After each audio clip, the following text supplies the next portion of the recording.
The glass door of the phone store opened slowly. An elderly lady, Evelyn, walked in, holding a folded piece of paper with big, shaky letters her granddaughter had written.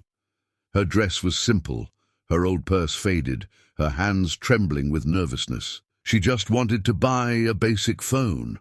But before she could even speak, the saleswoman, Tiffany, looked her up and down, twisted her mouth in disgust, and let out a mocking laugh.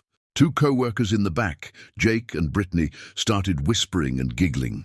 Evelyn tried to explain, but every word was cut off by humiliation. She lowered her head, not knowing the entire store was about to stop. Evelyn lived alone since her husband passed away. Simple, humble, she saved coins in a jar to buy small gifts for her granddaughter. The girl had asked for a cheap phone just so she could call Grandma after school. Evelyn had never stepped into such a modern store before. Bright lights, huge screens, impatient staff. Even feeling out of place, she tried to smile and ask for help politely. But Tiffany's behavior, and the silent approval around her, turned that moment into a nightmare.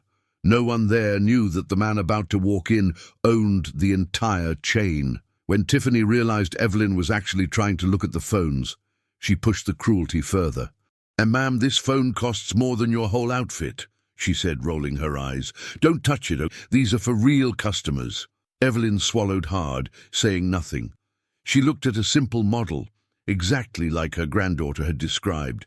She reached out her hand and Tiffany practically yanked the phone out of her reach. "I already told you, you're not buying anything," Tiffany snapped. "Don't make me waste my time."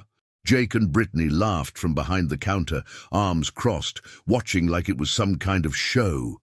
A few customers glanced over, but no one stepped in. Evelyn's face turned red, her body trembling. Tears began to build in her tired eyes. She tried to speak one more time. "Sweetheart, I just wanted to know if this one works for you?" Tiffany interrupted. "Honestly, no. This kind of technology isn't really for people your age." The words hit harder than anything else. The folded paper slipped from Evelyn's hand and fell to the floor. She slowly bent down, her joints aching to pick it up. "My God, she even takes forever to grab a piece of paper," Tiffany murmured, loud enough for Jake and Brittany to hear. They laughed again.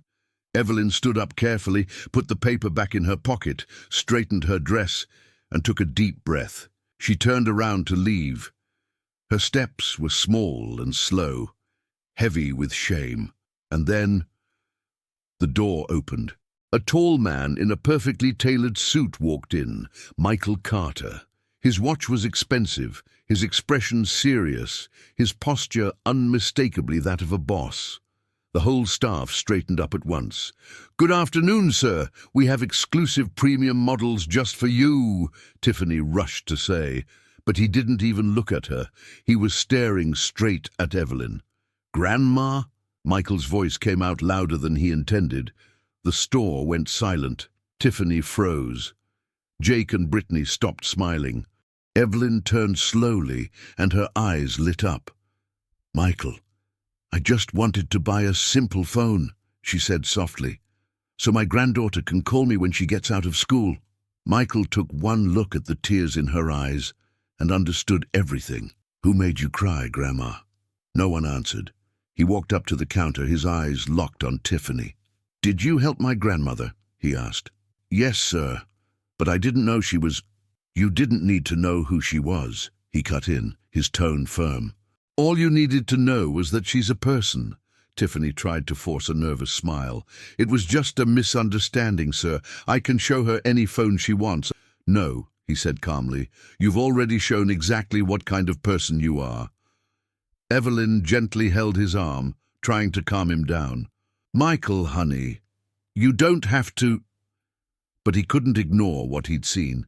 He turned to the two men in suits standing behind him, his assistants. "Effective immediately," Michael said.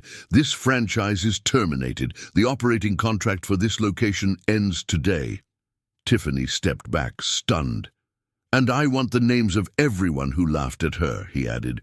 "No one from that group keeps their job." Jake and Brittany went pale. Then Michael knelt down in front of Evelyn and pulled the folded paper from her pocket. "Grandma, I'll buy you any phone you want," he said, his voice softer. "But first, forgive me for not being here when you needed me." She cupped his face with her wrinkled hand and smiled. "You're here now. That's what matters," she whispered. After the storm, Michael led Evelyn to the middle of the store, now quiet and almost empty. He asked the staff who remained to dim the giant screens and leave only a soft light over the display tables. "Grandma, pick any phone you want," he said. "Anyone." She fidgeted with her purse, shy. "Michael, I just wanted the cheapest one, the one my granddaughter mentioned." He smiled and picked up the most advanced model and the simplest one. "From today on, you'll have both," he said. "One to talk to me and one to learn whatever you want. And I'll teach you." Evelyn's eyes filled with tears again, but this time they were tears of gratitude. Some customers who were still in the store watched the scene in silence, now understanding the whole picture. Then Michael did something no one expected. "Grandma, can I ask you a favor?" "Of course, sweetheart," she replied. "I want you to be the face of our new national campaign," he said. "We're calling it Technology for Everyone. You're exactly what I believe in: respect, dignity, simplicity." Evelyn's jaw dropped. "Me? Oh, Michael, I don't even know how to pose for a picture." He laughed. "That's exactly why you're perfect," he said. "The world needs to see where I came from. They need to see the woman who taught me to be human before I became a businessman."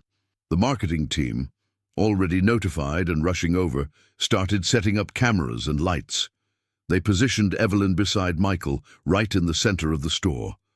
The same place where she had been humiliated minutes earlier. She was now being honored. Outside, Tiffany watched through the glass, regret written all over her face. But it was too late.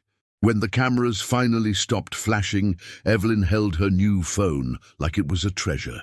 But in her heart, the real gift wasn't the device. It was knowing that, even surrounded by money, power, and status, Michael was still the same boy she raised, the one who respected people no matter how they looked or dressed. Before they left, she turned to him and spoke quietly. "Michael, don't ever let money pull you away from people's hearts." He smiled and kissed her forehead. "Never, Grandma," he said. "You're my greatest treasure." They walked out of the store together, her arm hooked in his, steps slow but firm. The woman who had walked in humiliated, left honored, loved, and unknowingly became a symbol of respect for thousands, who would soon see her face in ads, on screens, and in stories.